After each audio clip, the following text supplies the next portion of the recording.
This time on Dreddit. Am I the asshole for not catering to dietary restrictions?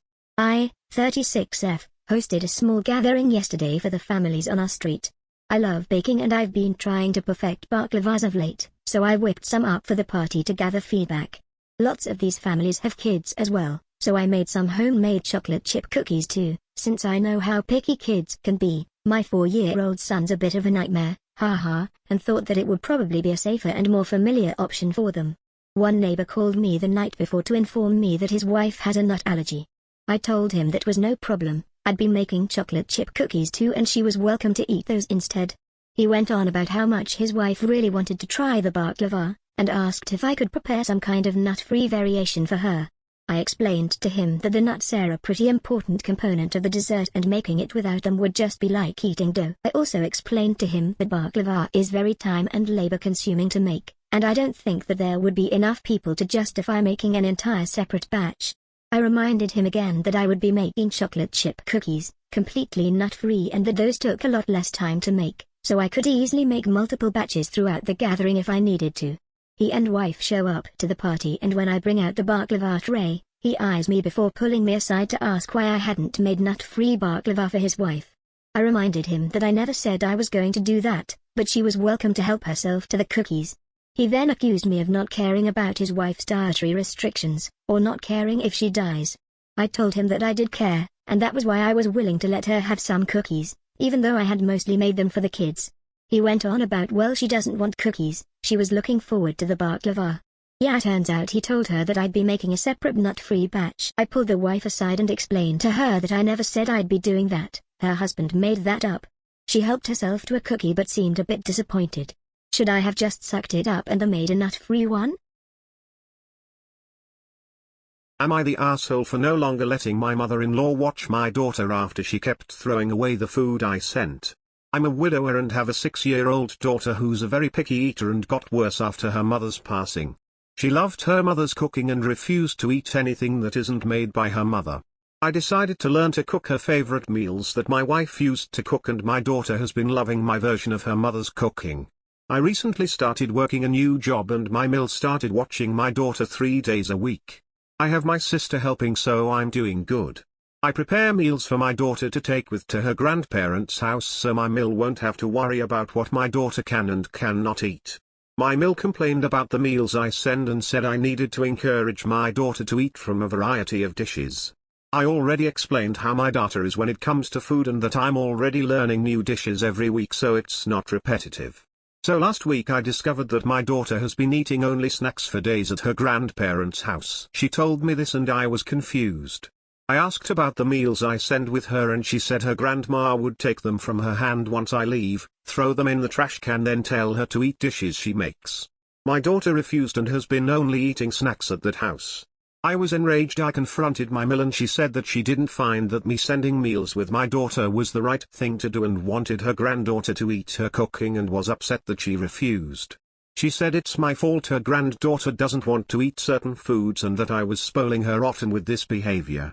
I mentioned to her that the meals she threw away were my wife's recipes and that I struggle so hard to provide those meals, as well as taking time to learn to cook them. She stated I wasn't doing good job parenting and needed to get a grip because she's feeling concerned about how spoiled my daughter is being because of me. I eventually told her I won't let her watch my daughter from now on and decided to ask my sister for help. Phil and Sil kept calling me cruel for not letting them see their granddaughter, and Phil said that I overreacted and promised to convince his wife to let my daughter eat what she wants as long as she visits, but I refused to discuss it because right now I really don't take what they say face value. Am I the asshole for getting upset at my girlfriend for exposing my lie? If I eat something that I don't like, my nostrils flare. It's involuntary and I can't stop it from happening, but at the same time it's not super obvious if you're not looking for it. As a result, my parents know about it and my girlfriend knows. Anyway, earlier today I met my girlfriend's family for the first time, so I was pretty nervous and wanted to make a good impression. It turns out her mum had made a dish I detest. I'd never order it out of choice and it has some ingredients I hate. But, given the fact I'm an adult, and wanting to come across well, I decide not to say anything and just eat what was served. I take a spoon and it was awful, but I carry on. When GF's mum asks me how I like it, I say it's very good. At this point, GF says haha he's so cute when he lies, mum he hates it, look at how his nose goes when he has a spoon. At this point I just had another spoon and her mum noticed, and it was very awkward from then on in. I tried to apologize, but she kept beating herself up on how silly she was to make something and not ask. Her dad told me I was being rude by making my dislike apparent and that it was poor manners. After that the whole meal was a bit awkward and after we left I was upset and asked my GF why she couldn't have just backed me up a bit, or even not exposed my fib. Like, yeah I didn't want to eat it, but I'd have forced myself through and then it would have been over. She said I was being dramatic and that it was actually quite funny, but I see it as sort of throwing fuel on what was already a pretty stressful event for me. Poodle Mom. Hey all. So I am a dog trainer, and thus, I meet so many entitled parents and kids that I cannot count. This is my favorite story of them all, but if there will be interest, I will be posting some other stories too. So the people in this story, entitled mother, around 45 years, entitled kid, around 10 years, and yours truly, 20 years. Our dog school is very special in the area, because we have made the effort to be able to let people let their doggos free within our school, so they can play. Enforced fences, strict gate opening rules, nothing left out that could injure a dog, etc. The only rule is that you can only let your dog play with others, if it is not dangerous.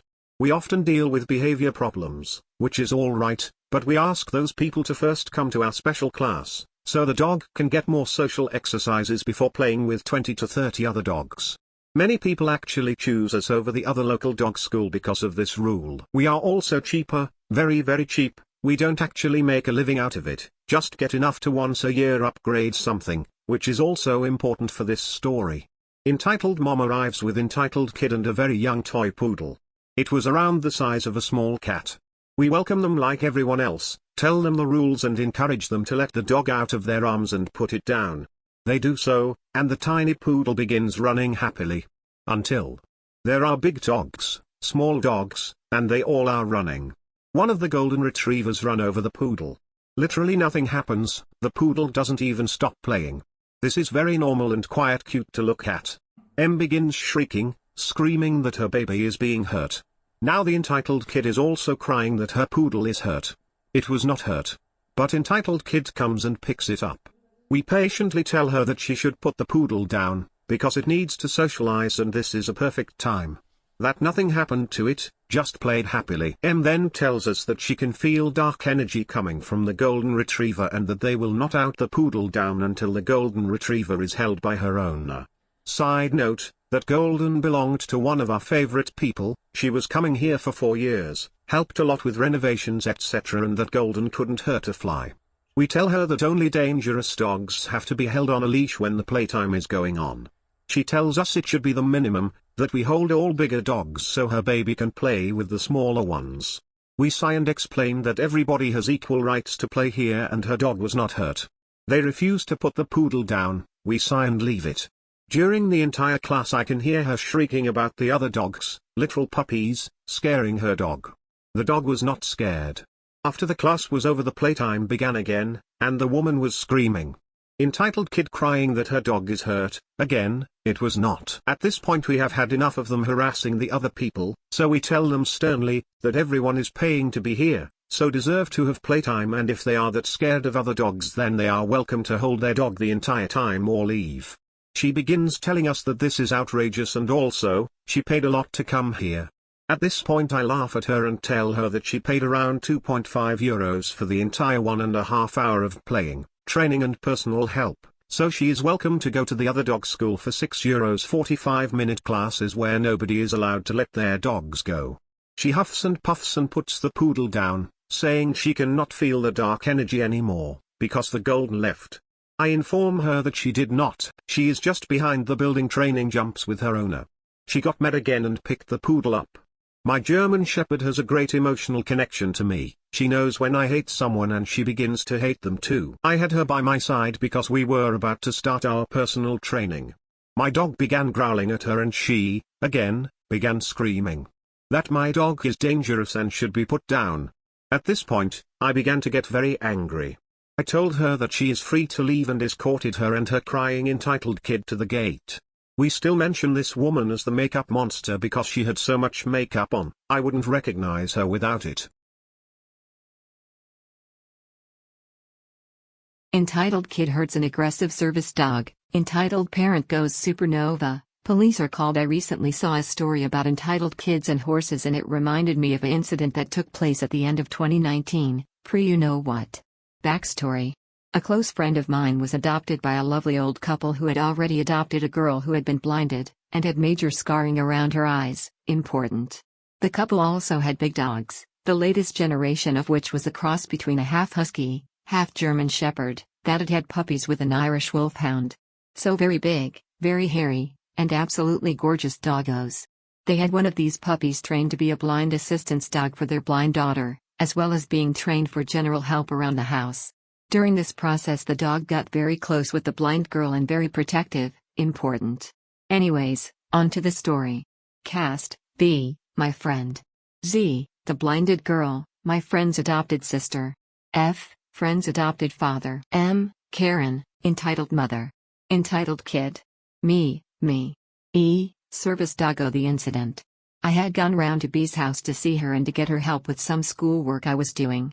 After finishing the work we, me, B and C, decided to go out for a walk and take E with us to give him his daily exercise, as this would involve going outside. Z put on a headscarf and very large, dark sunglasses to hide her scars, as well as taking her white cane. Together we walked to a nearby park playing field and let E off the lead to run him around. After about 20 minutes we noticed a typical Karen and her housepawn come onto the field. I called E over and put his lead back on him, and also put his service vest on, a high-vis vest with service dog, do not pet written in big letters on both sides, so it is obvious he is working. E, being very well trained, immediately went into service dog mode and was helping Z navigate around the field. We went and sat on some benches outside the play area, about 10 meters away from them. E sat down about 2 meters away directly in front of our bench. We were just chilling and chatting when we hear squealing and running footsteps. Entitled kid had seen E before we could react. Entitled kid had sprinted over and charged straight into E, knocking him over and obviously hurting him as he yelped and was frantically wriggling as entitled kid tried to pin him to the ground whilst shouting, "Mummy! Mummy! Look at the doggy!" M didn't move or even look up from her phone. By now E was in obvious distress, and B stood and grabbed the kid, lifting him off the dog and putting him down away from him whilst telling him to please not touch your dog. Entitled kid screamed and shouted incoherently, and as soon as B put him down he punched B straight in the stomach, which made her drop entitled kid, and tried to tackle E again. This time however he was ready and shied away, causing entitled kid to trip and start crying. As if summoned by the cries of her housepawn, entitled mom leapt to her feet and began screaming at us. M, what the FCK are you doing? I can't believe you'd hurt a child. Etc. All this shouting was freaking Z out and she started shaking. B, ma'am, your child attacked my sister's service dog. Please can you take him away? Entitled mom looked at his vest and said, well, you shouldn't bring your service dog to a public park then, you fuckwit. Unfortunately Z chose this moment to speak. Z, guys, can we get out of here? Entitled mom saw Z's headscarf and glasses and launched into a tirade about disrespect and terrorists and look at me when I'm talking to you, and grabbed Z's headscarf and glasses, pulled them off her and threw them on the ground. Two things happened nearly instantly. M began screaming in horror at the scars on Z's face. And entitled kid launched himself at E again. This time he snapped. He had been attacked and hurt, and now his child was being threatened. E sideswiped entitled kid in midair. The shoulder charged into M before standing in front of Z, showing his teeth and barking. Still screaming, M pulled out her phone and called the police while dragging her child away and yelling at us that you're all going to jail for scaring my child and bringing that into a public place. Z was understandably traumatized, so we rang F to come and help us. F and the police arrived at the same time. F came over to us to talk and the police officer took entitled mom's statement, then came to talk to us. After talking to B and F, the police officer asked if he had bitten entitled kid. We all said, no, just knocked him over. The police officer then said that entitled kid had cuts on his arms. Turns out entitled mom had deliberately cut her child to make it look like he had bitten him. Whilst we were being questioned, we had been taken about 5 meters away from the bench. Entitled mom had let entitled kid go back on the park. Z was still sat on the bench and E was laying next to her. Entitled kid decided to try again, and came charging over to E. This time however F stepped in and told him that he couldn't touch the dog as he was a service dog. Entitled mom saw F talking to her child and flew into a rage, shouting about pedophiles and assault, and then shoved F out of the way, grabbed Z's lead, knocked Z to the floor and tried to run all in about 5 seconds. As the cops ran to grab her, he launched himself into the air to run back to Z, pulling Entitled Mom over, making her graze her arms. As she was being detained, she was shouting about how he was an aggressive dog and needed to be put down, only to be told she was being arrested for assault and public order offenses. Long story short, Entitled Mom got fined and 8 months jail time and had to pay F and Z each something close to £5,000 for damages. Z still hates going out and had 2 fractured ribs from Entitled Kid. The dad came to pick Entitled Kid up and has since divorced him and got full custody of Entitled Kid. 6 months after the incident, he went to F, B, and Z's house with Entitled Kid to force him to apologize, which Entitled Kid did, then explained that his mum told him that was how he should act around dogs. Hopefully the dad can make sure he grows up to not be entitled. Thank you for reading. Entitled mother and bratty child get their comeuppance. So I work in a cafe and dealing with loud and noisy children comes with the job, that's granted. But when dealing with entitled parents and bratty kids who show no respect for the workers or the space is where I take major issue. I've got too many of these stories and could be writing for days, but this one still makes me smile. I'll call the mother Karen, the kid will call the devil. Unfortunately, these people decided to make our little backstreet cafe their regular. Karen was always loud and tried to talk to other tables while waiting for takeaways and just being arrogant and not giving people space to enjoy their meals. The devil has no manners whatsoever, basically walks up to the barista and demands a hot chocolate, and never in an inside voice, that would be silly. So anytime they come in we know we're up for it. Then one day we see Karen trying to tie her dog up outside. It's a young Labrador about 12 months old and the sweetest pooch around. All the customers and staff then see her kick her dog because it won't stay still so she can tie it up. Side note, we have dog parking out the front with clips as a lot of the regulars have dogs and swing past to get a coffee on the way to the park. The poor pooch was just being friendly with another dog. Any reasonable person would have let them have the interaction and then when it's calmed down tie it up. But not Karen. She felt she was in a hurry and needed her coffee 30 seconds earlier. Needless to say, we were all gobsmacked. Everyone was cold to her when she walked in, but Karen, being Karen, couldn't read the room and proceeded to be obnoxious as always. And right in tow behind her the devil, who immediately demands his hot chocolate, in a big cup this time cause apparently he's a big kid now. The next day a co-worker sees her coming and warns us as they are handing out takeaway orders, during you know what restrictions, so a lot of people had to wait outside. I peek my head around the corner as Karen starts crossing the road with the cute doggo and the kid. At the same time another person was walking around the corner with their dog, so Karen's dog decides it wants to play and darts across Karen and the devil's path, inadvertently tripping both of them. As Karen was too involved in her phone, she went straight down onto the pavement, also taking with her the devil. Her phone smashed to pieces and I heard a few subdued laughs. I really had to contain myself. She quickly swore loudly and the devil was railing as well. Needless to say, she was embarrassed as ever and there was a good audience to enjoy it. The next day I see them walking in the neighborhood and lo and behold, the devil now has a cast. Karma is definitely a bitch. You